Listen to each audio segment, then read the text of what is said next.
Welcome to this explainer. Today, we're popping the hood on the YouTube revenue machine to see exactly how creators are making their money. And spoiler alert, building wealth on this platform is all about ruthless strategy, not just hoping you go viral. I'm super excited to guide you through this because, honestly, the business operating behind the screen is way more fascinating than what we actually end up watching. Let's get right into it. So, you might be thinking you need tens of millions of views to get rich on this platform. Well, let's just shatter that expectation right out of the gate. If you're assuming view count is the only metric that matters, you're playing the wrong game. Believe it or not, one creator generated $18,000 in a single month from just 6,800 views. Yeah, you heard that right. That translates to a mind-blowing $26 per view. And the crazy part, they did it by completely ignoring standard YouTube ad money. So, how on earth are creators turning tiny audiences into massive cash flow? Well, here's our roadmap for today. We're going to cover 1. The AdSense reality check. 2. The brand sponsorship engine. 3. Fan funding and affiliates. 4. The dollar per view. And finally, 5. Hidden rules and taxes. All right, let's tackle section 1 and dismantle the biggest public misconception out there. The AdSense reality check, the illusion of views.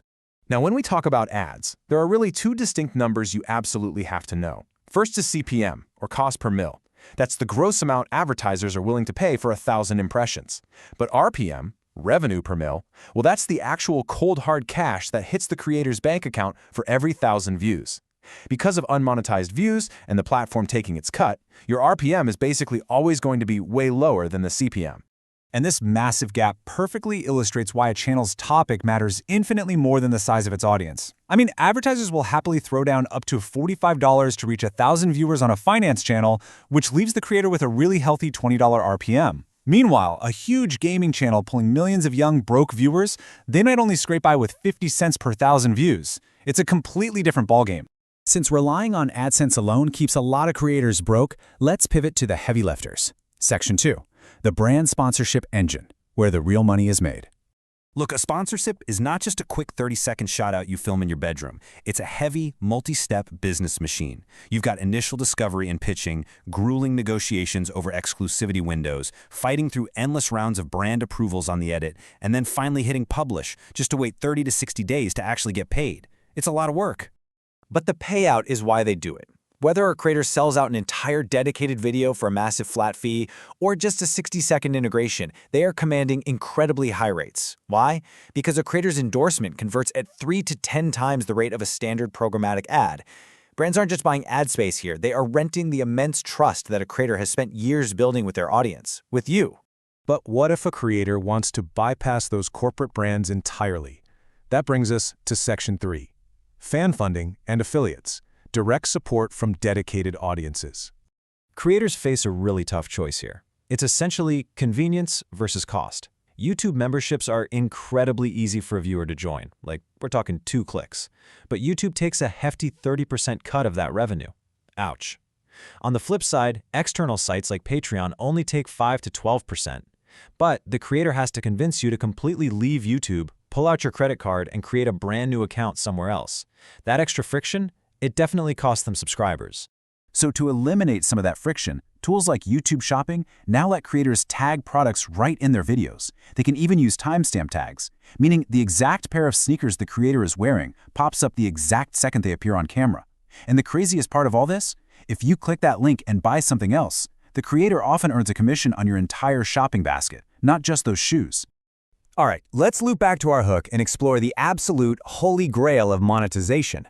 Section 4. The dollar per view. Selling transformation, not information. You see, instead of playing the algorithm's exhausting game for literal pennies, the smartest creators out there package their real-world expertise into scalable online programs. This is exactly how that creator turned 6,800 views into 18 grand a month. They aren't trying to entertain millions of casual scrollers with free information. They're using their mastery to mentor a handful of highly dedicated people who are willing to pay for a real-life transformation.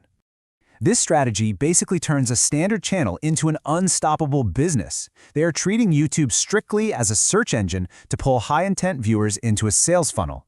top funnel videos build the trust. Then, some kind of free lead magnet gets viewers onto an owned email list. And finally, at the bottom of the funnel, those highly engaged fans purchase a premium course or coaching program.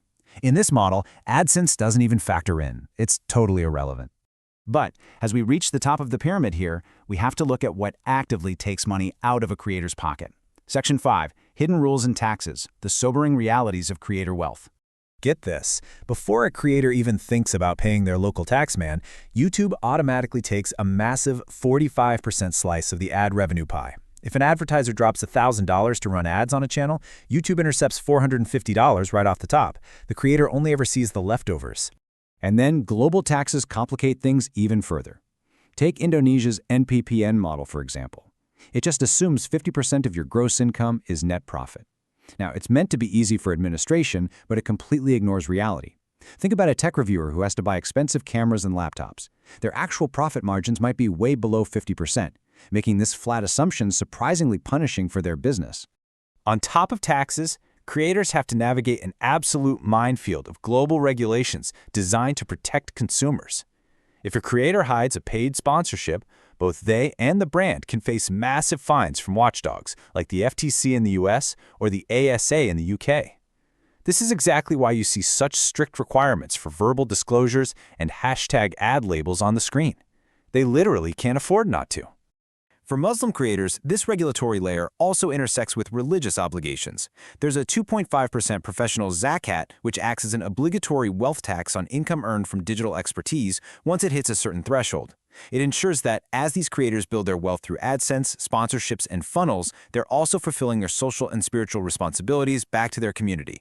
So, having seen the inner mechanics of this multi-billion-dollar machine, the next time you click on a video, you really have to ask yourself, are you just watching for free, or have you already stepped into a carefully crafted funnel designed to convert your attention into someone else's livelihood? Thanks for joining me on this Explain.